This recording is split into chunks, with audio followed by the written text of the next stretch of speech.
peu question d'Olivier, qui est retenu aujourd'hui par un colloque à Mulhouse. Sinon, il serait parmi nous. Il sera à Le Havre dans quelques jours sur un colloque sur les Antilles, la littérature antillaise. La Ritz a vivement glissé dans le cœur de l'ami.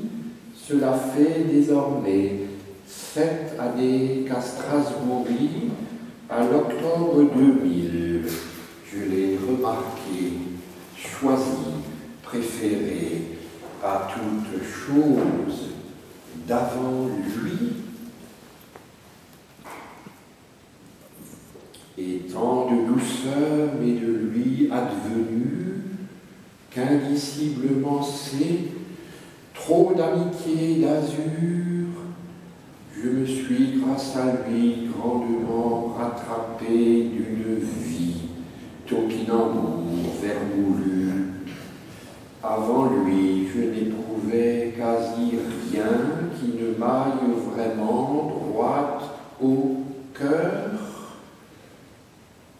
À présent, il m'a, dans sa bonne main, il me maintienne vivant et debout, l'éternel adolescent, l'homme fait qu'on n'espérait plus, l'adorable roi d'Italie, le marquis d'Allégresse, l'oiseau miraculeux qui très doucement devenir me fit ce que je suis, l'angelot vif argent qu'à la fin la destinée doit donner au sol d'ici et aussi folle contrée qu'admirable île ouvrit à ma pauvre vue.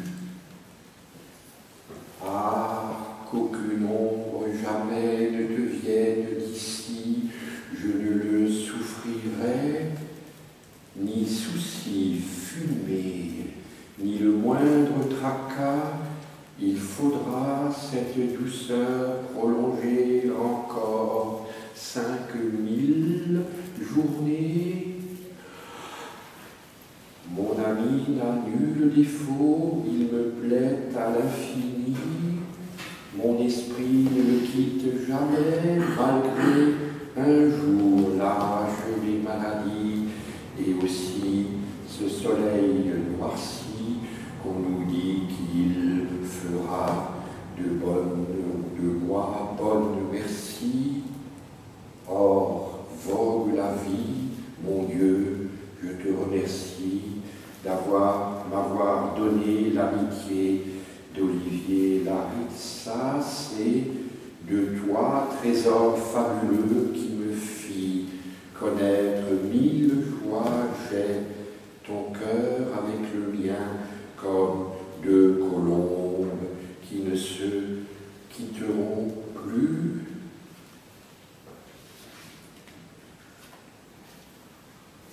Juste encore un texte et je terminerai par un texte assez curieux sur la cathédrale de Strasbourg, un texte narratif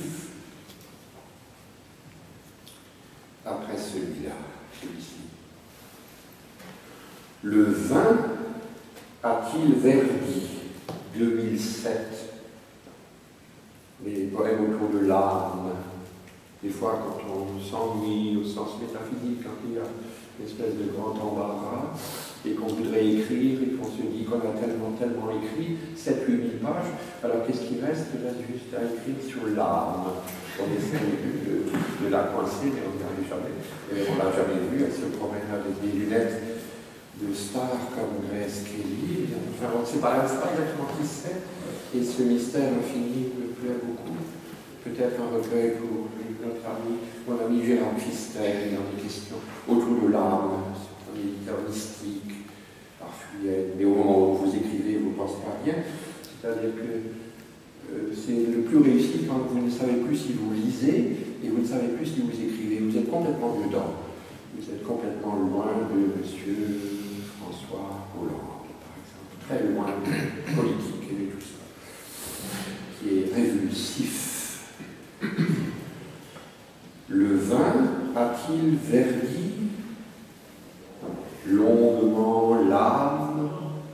Fit-elle sa destinée ici-bas, limaçon exténué, vague fumée, on dirait la buée du vitrage d'un château véritablement oublié. Ah, le nonchaloir qu'elle avait nidifié dans le manoir délabré de ce corps pas vraiment fortuné. Je ne l'aimais pas autant qu'il eût fallu, ni ma main, ni mon cœur, je ne les toucherai jamais, ni la main d'Olivier, son cœur à lui.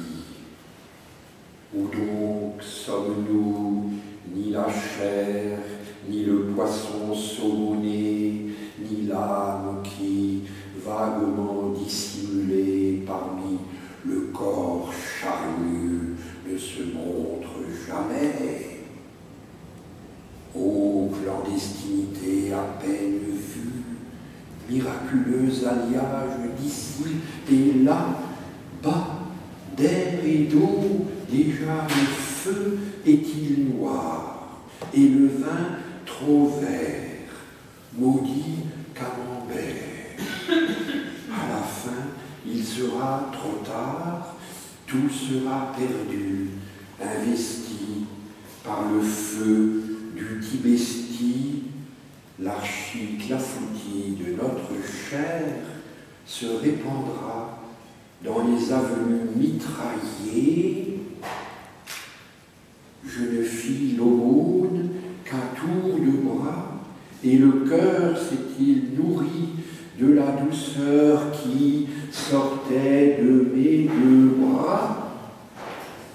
Olivier n'a pas disparu de ma poésie. Il était longtemps en poste en Martinique, à Fort-de-France, d'où il est en train de quitter maintenant. N'a pas disparu de ma poésie, je le vois chaque jour. On a établi café d'Ankara, un établi pour la poésie, et notre Dahlia frémissait car le cœur d'Olivier Jean-Paul